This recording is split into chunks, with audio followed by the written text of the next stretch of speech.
नमस्कार दोस्तों, ये video editorial compilation for mains का पार्ट है। आप प्लेलिस्ट में जाके एडिटोरियल की वीडियोस पेपर वाइज और टॉपिक वाइज देख सकते हो। और अगर आप दिसंबर 2019 के बाद की वीडियोस को देखना चाहते हो तो वीडियो के नीचे मौजूद ज्वाइन बटन की सहायता से आप मेंबरशिप को ज्वाइन कर सकते हो। चलिए डिस्कशन स्टार्ट करते हैं। आप जीएस पेपर 3 के इस टॉपिक से आर्टिकल को रिलेट कर सकते हो। ये आर्टिकल लिखा गया है इमरान सिद्दीकी के द्वारा।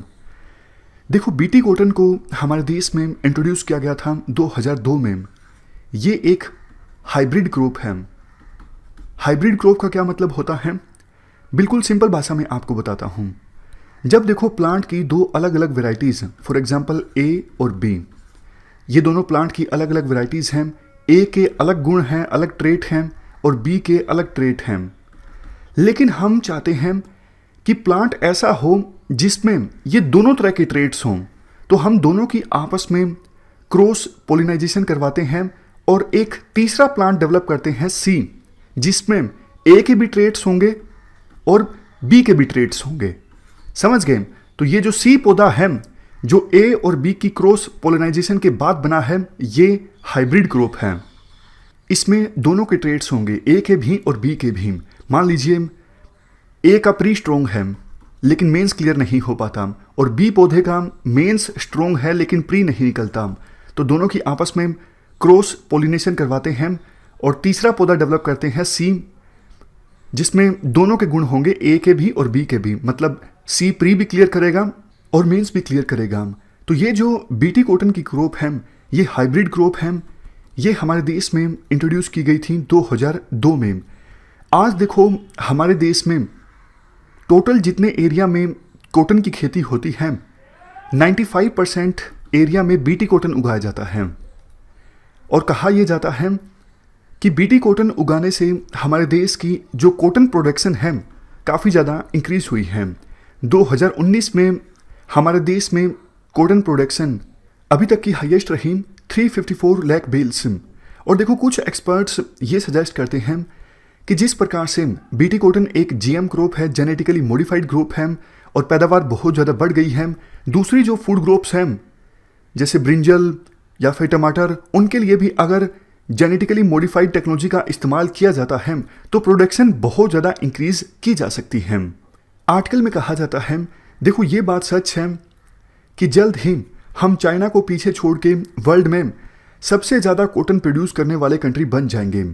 बट इंडिया की जो प्रोडक्टिविटी है, यानी यील्ड पर यूनिट एरिया, वो बाकी देशों के अपेक्षाकृत काफ़ी ज़्यादा कम है। आप ये ग्राफ देखिए, बाकी देशों के अपेक्षाकृत हमारी जो प्रोडक्टिविटी है वो काफ़ी ज़्यादा कम है। मान लीजिए ये 1 यूनिट एरिया है। अगर चाइना में 1 यूनिट एरिया में 100 किलोग्राम कॉटन प्रोड्यूस होता है तो हमारे देश में 10 किलोग्राम होता है। ये सिर्फ समझने के लिए एग्जाम्पल है। कहने का मतलब है पर यूनिट एरिया जो यील्ड है हमारे देश में कॉटन की, बाकी देशों के अपेक्षाकृत काफ़ी ज़्यादा कम है। और इसके अलावा भी और बहुत सारे डिसएडवांटेजेस हैं बीटी कॉटन के। जैसे देखो, बीटी कॉटन को उगाने में ज़्यादा इनपुट्स की आवश्यकता होती है, जैसे फर्टिलाइज़र, पानी। बीटी कॉटन को उगाना महंगा पड़ता है। सीड्स भी काफ़ी महंगे मिलते हैं बीटी कॉटन के। बीटी कॉटन के सीड्स की प्रोडक्शन में मैनुअल क्रॉसिंग करनी पड़ती है। वो बात अलग है, इंडिया में लेबर रिलेटिवली सस्ती है, इसलिए हाइब्रिड कॉटन के जो बीज हैं वो बहुत ज़्यादा महंगे प्रोड्यूस नहीं होते, जिसका एक रीज़न ये है हमारे देश में जो लेबर है वो सस्ती है। अगर देखो दूसरे देशों की बात करें जहाँ पर कॉटन को उगाने में प्रोडक्टिविटी ज़्यादा आती है, मतलब पर यूनिट एरिया में ज़्यादा कॉटन प्रोड्यूस होती है, वो देखो हाइब्रिड कॉटन को नहीं उगाते हैं। हाइब्रिड कॉटन सिर्फ इंडिया में उगाई जाती है। बाकी देशों में कॉटन की सिंपल वेराइटीज़ को उगाया जाता है।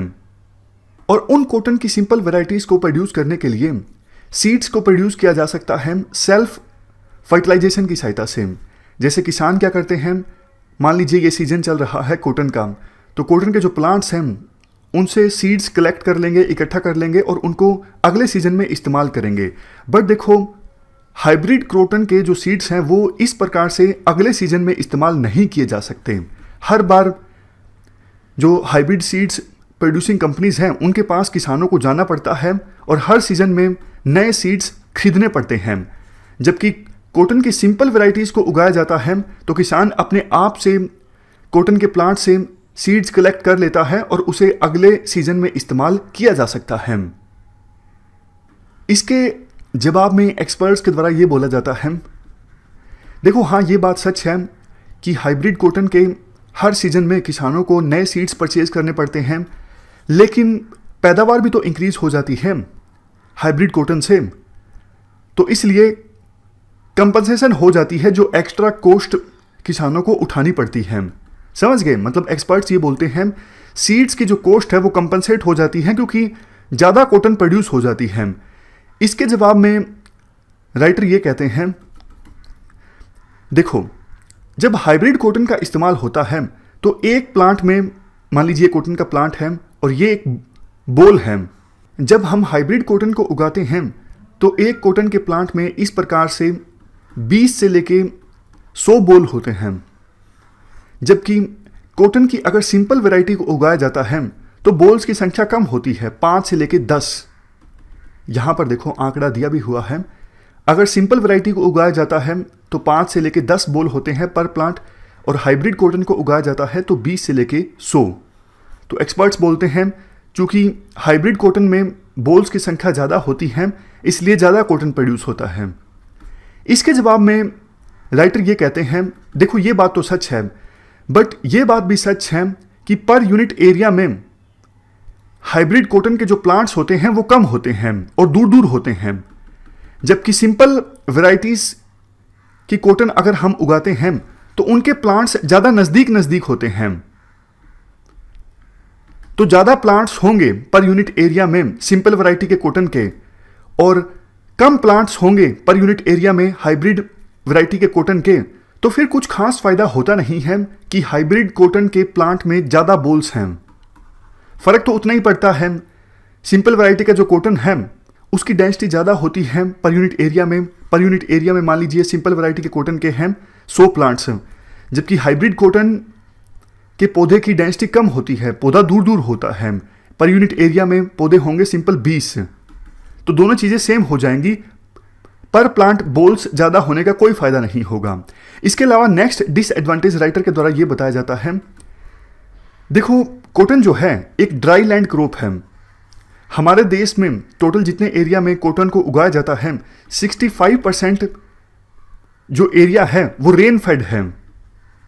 ग्राउंड वाटर की कमी की वजह से किसान जो हैं रेन पे डिपेंड करते हैं मॉइस्चर के लिए।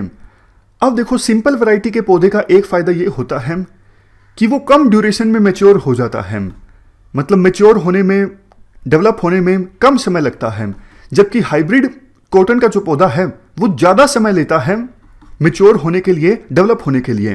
नुकसान देखो ये होता है जितना ज़्यादा समय लगेगा उतना ही ज़्यादा वल्नरेबल रहेगा कॉटन का पौधा, कम समय लगेगा तो जल्दी डेवलप हो जाएगा, जल्दी कटाई हो जाएगी, पानी के लिए डिपेंड नहीं होना पड़ेगा।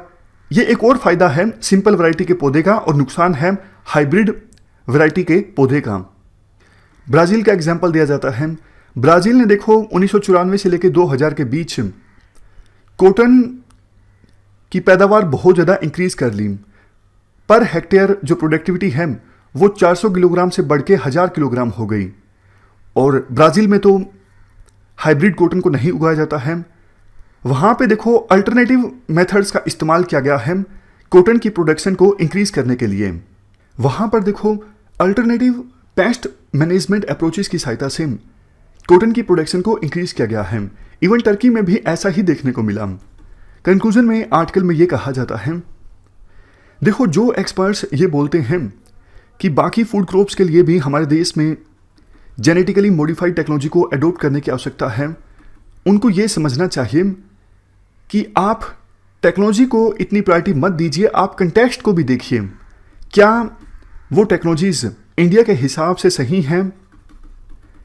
फार्मर्स को ध्यान में रखते हुए आप कोई भी टेक्नोलॉजी लेकर आइए, फार्मर्स की कंडीशन ना खराब होने पाए, फार्मर्स उस पर पूरी तरह से डिपेंडेंट ना हो जाएं। ये सब चीज़ें आप देखिए, तब जाके आप केस बाय केस बेसिस पर डिसाइड कीजिए कि इस फूड क्रॉप की जीएम टेक्नोलॉजी हमारे देश में आनी चाहिए या फिर नहीं आनी चाहिए। इस डिस्कशन में फिलहाल इतना ही है। Thank you very much for discussion.